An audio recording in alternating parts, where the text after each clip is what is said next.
underestimated at the moment. I think there's a lot of people that emailed me and they were like, why are they putting all their eggs in one basket with this guy? But trust me, he's a really, really good worker. I mean, he's the type of guy that WWE would have signed, but they wouldn't have known how to do anything with him. He'd have been on NXT, I guarantee you.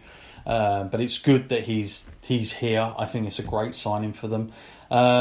But, you know, then we had the other guy come out, Matt, of course, that probably a lot of fans aren't really familiar with, which is MJF, Matt. I don't know if you've seen him around or if you've heard of him at all. You know, I didn't really see him around until I watched AEW, and Right. You can just tell from the way he presents himself that this guy's been around. He's actually experienced, and he carries himself like a superstar. So I can see why they've used him in a role to sort of. He was pretty good in that mic, and they gave him a fair amount of time on it, didn't they? Yeah, and you know how old that guy is? No, I don't actually. Mid-20s? 23. He's been wrestling for 4 years, and this is a guy who, by all accounts, was approached at least twice to go to the Performance Center on NXT. So WWE were looking at this guy, but he held out because, and they kept calling him like the next Miz type guy. But he's definitely confident on that mic. But what was telling for me is that he probably went out there with a few bullet points, but just the way he delivered it didn't sound so scripted and. I love, as much as it sort of angers me, I love that little bit that he played with Brett. I thought that was quite classic stuff. You know, again, they're using WWE elements there that happened at the Hall of Fame, where he's like, "Hey, watch out, someone's running at you." I thought that was pretty smart, and you know, he got heel heat there, that's for sure. And then, of course, another young star came out as well. Not many people, again, these guys, they've all got to get introduced. But I think with these four, Matt, I will say that once TV starts, I think that's where they're going to be able to develop a lot more with the four individuals that came out. Because then we had Jungle Boy, Matt. Don't know what you made of him, but he's only 21. And, you know, he's a good-looking chap. I think that's what's going to get him over the most. There's something about him. Cody Rhodes definitely sees that. But it's young, good quality young talent here. And then, of course, none other than the UKs who we saw just very recently, Matt. Jimmy Havoc came out and showed his face as well. And you know, it wasn't sort of a massive statement, a massive we know who these guys are, but. Small steps and certainly seeds were planted, and you can tell that they want to sort of go. Yeah, they've got the Young Bucks. Yes, they've got Cody, but when it comes to the title, it looks like they're going to give a whole different perspective on that division and give some of these guys a chance to become big stars, and they've certainly got the platform to do it. Anything else you wanted to take away from Double or Nothing, Matt? I think we've hit most of the points. It's just a great product in general, isn't it? I mean, I know it's only had like the one sort of televised pay-per-view now, and you know, there's still a long way to go, but it does look like it's just only going to improve with time. Of course, there's a few signings they may need to make here or there, but the roster does look pretty solid right now. I mean, they've easily got like at least 6 months worth of story probably stored up in them. They probably are throwing the ideas out there, so it's going to be exciting to see where it goes. Yeah, and let's not forget as well, although we talk about all these talents, they did sign a lot of ex-WWE guys from the back that know what they're doing. I mean, Dean Malenko's there now. You got Billy Gunn, you got Jim Ross, who he definitely carries a lot of experience. Talent relations, great commentator, but he's going to add a lot to the depth. You got Justin Roberts, of course. You'll remember he was the old WWE ring announcer. Earl Hebner, Matt, he turned up there as well. Good old Earl. I'll tell you one name that did surprise me as well, though. Go on, mate. The women's match, wasn't it? And I was like, well, the women's match, and I was like, a little bit underwhelming to people. And then they brought out awesome content. Yeah. I was like, wow, they great can move. still pull out some things like that are surprising to people like me. But a few more signs like that in the women's division, and that'll be strong as well. Yeah, absolutely. So yeah, I mean, look, this is their first pay-per-view. You can't expect WrestleMania just yet, but let's be honest. I think in terms of, a lot of people were saying, we can't take AEW serious. They haven't done a show yet. We were talking about this. You got to remember how quick this has been. January, they signed the likes of Kenny Omega. They hadn't done a pay-per-view. They then get a TV deal together, and it's not just a TV deal that's like, I mean, even TNA, their heights they got on Spike, but that was after a long while. Literally, AEW are starting on TNT. I mean, that is a huge deal. No doubt about it. And not only that, if you even look in the UK scene, they've managed to get ITV straight off the bat. ITV4, that's a great platform to start with. TNA, they've done all right here, but they got on Challenge, and not everyone had Challenge at that time either. So, and it was one of those channels where it's like, it's all about game shows. Like, would you really, if you as a casual audience, are you really going to stay on and watch that? Or was it just the hardcore wrestling fans that tuned in? I think most of that was the hardcore fans. But I think with this now, Matt, they have the opportunity of really getting a wide audience across the globe here, and right from the bat. I mean, I can't remember the last promotion that's come along, Matt, where we've gone from day one. They're on national TV. They're there. They're not got to prove anything because they've got the deal in place. And so for me, I know in the past on this podcast we've always been like, will there ever be someone that can rival WWE? And I remember, Matt, we spoke about TNA, we spoke about, Global Force Wrestling that Jeff Jarrett was going to try and put together.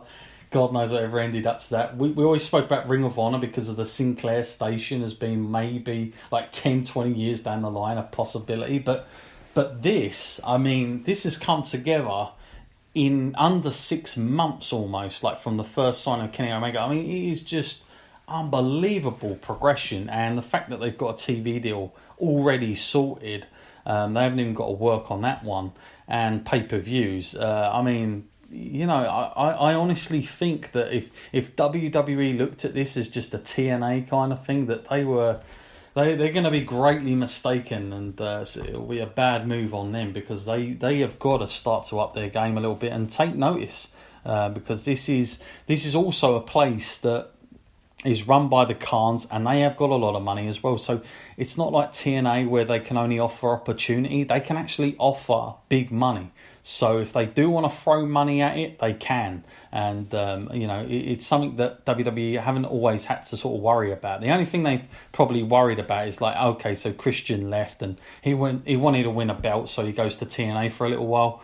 And that was it. That's all they could offer those guys. You might win a belt with us. But now they can actually get paid pretty handsomely. And I think there's a lot of guys on that roster, Matt, on WWE that that you can easily see fitting in on AEW. And quite frankly, I thought a while ago that AEW will need a huge name. I'm not really too sure whether they do. I mean, I've got to be honest with you. I mean, if they continue the way they're going, they'll probably need a few little signings here and there, but to be honest with you, I don't think they've got to break the bank here. I don't think they've got to go out and get a John Cena type star. I don't think they have to do that if they don't want to. I really think that the mainstream, the momentum of it, and just the way WWE are doing at the moment, I think everything plays into their hands very, very well. So I don't really think they have to do that. I think they could. I'm more interested in seeing somebody like Kevin Owens go in there or Sami Zayn or Nakamura. I'm more looking at those guys than I am sort of, big opportunistic names. But I guess if you want the kids, Matt, you may have to get another name in, I suppose, if you want that sort of that angle. But it's all good from where I'm standing. So excited, Matt, that we have another promotion, I'm guessing, to look a different. We have an alternative now to watch. Both, at least for now. Yeah, I'm watching both, and it's going to be interesting to see who I prefer week in and week out. For now, so far, I think AEW killed it this week. They totally the WWE product's on a downside right now, and they capitalised on that definitely with the interest and the drop in fan base. No doubt, people that haven't seen WWE in quite a while, a lot of them tuned in and saw AEW instead.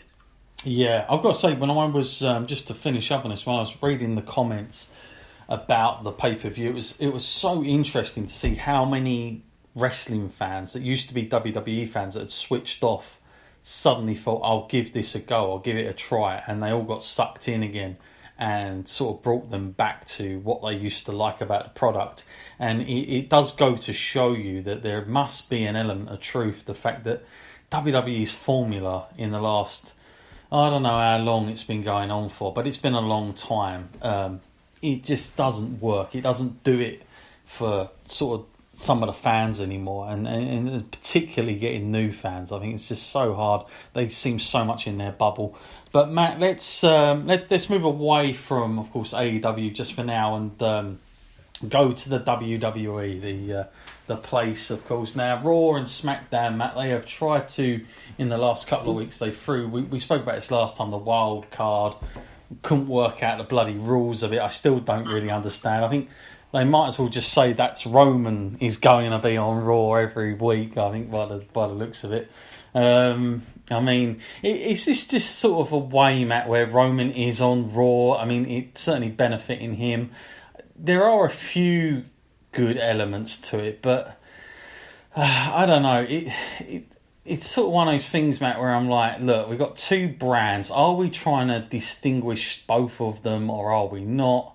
Is this exciting enough that fans are going, who's going to be on it this week?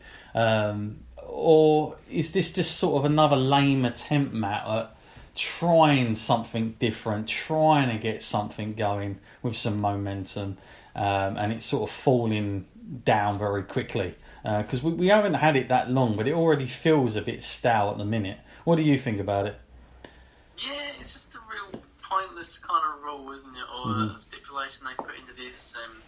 It really takes the sort of identity away from each brand. You're supposed to have specific characters that you come to see, and now it really doesn't matter. You could book a ticket to SmackDown, you could book a ticket to Raw, and the chances are you're still going to see a wrestler from a different show that you wouldn't wanted to see anyway. I mean, I know that they're trying to market it as a selling point for that you know, that you don't necessarily have to miss out seeing certain superstars, but you know, really, what is the point? Just have one big roster then. If it's so exciting to see a wrestler turn up on any given show, then just have them all turn up. It seems like they're all back there anyway half the time. Yeah, it's so odd. I mean, they even cancelled a live show so that they could do this, which I haven't seen WWE do that for a while. I mean, normally they're always about what we advertise, we pull through with. But because of this wildcard thing, they actually, you know, they took a whole SmackDown live show. They just cancelled it. And I thought, wow, just for 4 guys or 5, whatever it is, to turn up, you know, is it that big of a deal? I don't know. For me, it really isn't. Another attempt they've tried, Matt, in recent, actually just from last week or whenever it was. Oh man, I don't know where to start with this. We got such a bad load of emails from it, Matt. The new WWE 24/7 title. Oh. I felt so sorry for Mick Foley, I got to be honest with you. I mean, if you listen to Mick in real life and what he thinks about WWE, I can't imagine what he was thinking when they told him he's going to unveil this. The 24/7 title. It's got to be one of the most ugliest looking belts I've seen in a long time, first and foremost. And it's so gimmicky. Everything in WWE is just so brand, like all the belts are just like branded titles. They just got the logo all over it. So what do they think? Oh, I know what we'll do. We'll just stick a huge 24/7 on it, because that way fans will never get confused. Man, what did you make of that, Matt? And then how bad was it when we saw the guys that were coming out to get it? You just thought, okay, well, this is going to be for the guys that are doing nothing. You know what I love about it is though, that people that talk about WWE's titles now, they all look the same. Give us something different. Here you go, have this. Oh, it's ugly, it's hideous. Take it back. We don't want it. Oh, it is an ugly title. Yeah. And, you know, the people, it might as well just be called the jobber title, isn't it? It's just like anyone backstage who's got nothing to do, if you want to get on camera, just like do your Benny Hill thing and run after this and like just chase someone around the arena. It'll look so good.